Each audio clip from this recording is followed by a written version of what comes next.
السلام عليكم ورحمة الله وبركاته. احنا النهاردة نتكلم في موضوع كده منتشر بقاله بتاع أسبوع ولا أسبوعين، بتاع ترند بتاع كفر الشيخ اللي اسمها هبة بتاعت كفر الشيخ. البنت اللي اعتدوا عليه ولاد عمه أو ابن عمه، وبيكلموا العم بيقول أنا ماليش داخل في الموضوع ده ولا هتدخل فيه. طيب أنت نخوتك إيه؟ عندك نخوة؟ أنت عندك نخوة؟ أكيد مش عندك نخوة لما تسيب ابنك يعمل في أخته كده. هي دي أخته، أخته ما يعرفش يعني إيه خوية. دي أخته.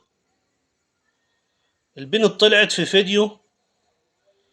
طبعا الفيديو دون الناس كل اللي شاف الفيديو عينيه دمعت، لأنها بنت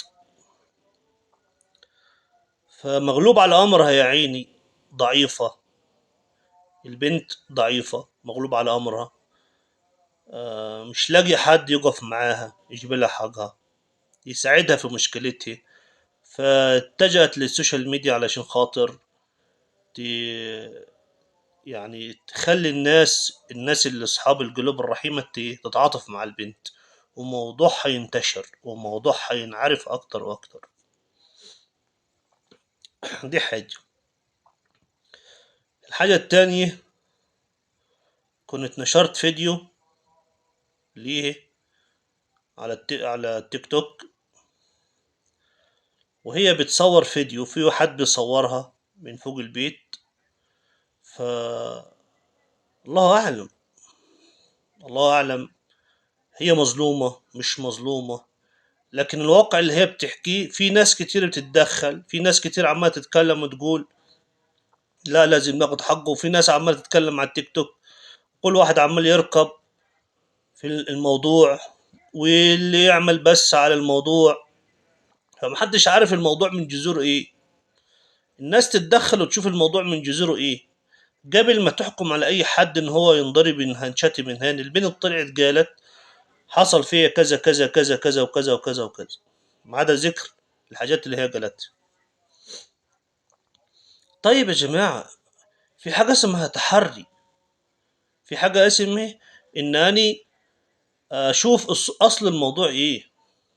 ما هاني مش هقطع اطلع اشتم في واحد او اشتم في حد اقطع فيه. في ناس ممكن تختلف معايا في الكلام ده، اقول لك ازاي البنت طلعت وقالت حق حق حق. هي عند لو هي اللي بتقوله ده كله هي عندها حق، ولو حقيقي فعلا يبقى الانسان دون مش انسان، دون كلب. دون كلب مش انسان. عمر ما في انسان عاقل وواعي يعمل في بنت كده، يأذيها بالمنظر ده، ومش غريبة عليه. يعتبر أخته، في مقام أخته بنت عمه. فعشان نقول إن هي بتقول الكلام دي، الله أعلم. فالناس تتدخل. طيب فين عيلتها؟ فين إخوالها؟ ملهاش إخوال؟ فين ولاد إخوالها؟ ملهاش؟ هنقول ملهاش. فين الناس الجيران؟ محدش بيطلع يتكلم ليه؟ جيران البلد، عمدة البلد، ال ال الرئيس المباحث بتاع البلد، الناس اللي هي المركز اللي هي متابعه ليه، اللي هي تابعه ليه، ليه ما بيطلعوش ويشوفوا البنت دي حقها فين ولا واضحه فين؟ على طالما هي بتعمل كده، ناس تقعد دي تشوف يقعدوهم ويشوفوها في ايه الموضوع، بدل ما الموضوع واكل السوشيال ميديا بالمنظر ده. واللي في الصعيد عمالين يشتموا، واللي في الشرقية، واللي في الدنيا كلها عمالة تقول بنروح بنروح. هتروح فين انت وهو؟ هتروح فين؟ ومعظم الناس اللي بتتكلم وهي في غربة. يعني والناس بتتكلم وهي في الكويت، ناس بتتكلم وهي في السعودية، ناس بتتكلم وهي في الإمارات، ناس بتتكلم وهي في قطر، ناس بتتكلم وهي بره. وانا هروح واسوي واعمل واسوي؟ هتروح فين وتيجي منين؟ بس كلام كلام على الفاضي. احنا بنتكلم كلام على الفاضي، كلام غسل ايدك منه. الحق، الناس الحكومة تتدخل، الناس الجيران يدخلوا. مفيش حد في الدنيا كلها يقبل على نفسه ان بنت زي دي تنهان وتتبهدل بالمنظر ده وقف تتفرج عليها؟ والله لو بنت مين؟ عارفين يعني لو بنت مين؟ فيش واحد في الدنيا يقدر يقبل على نفسه كده، من شخص ولا شخصين ولا كان 100 شخص. ده لو هيموت علشان خاطرها اسمه ميت، ميت ضد شرف، ميت علشان خاطر حاجة.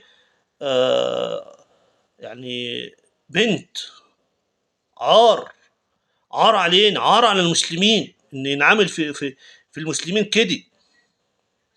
فاحنا بنقول مفيش حد يقعد يفتي ويقعد يقول كلام، يرطم بكلام ويقول هعمل واسوي، واللي يقول هنخطفه، واللي يقول هنوديه مش عارف فين، واللي يقول هنأدب.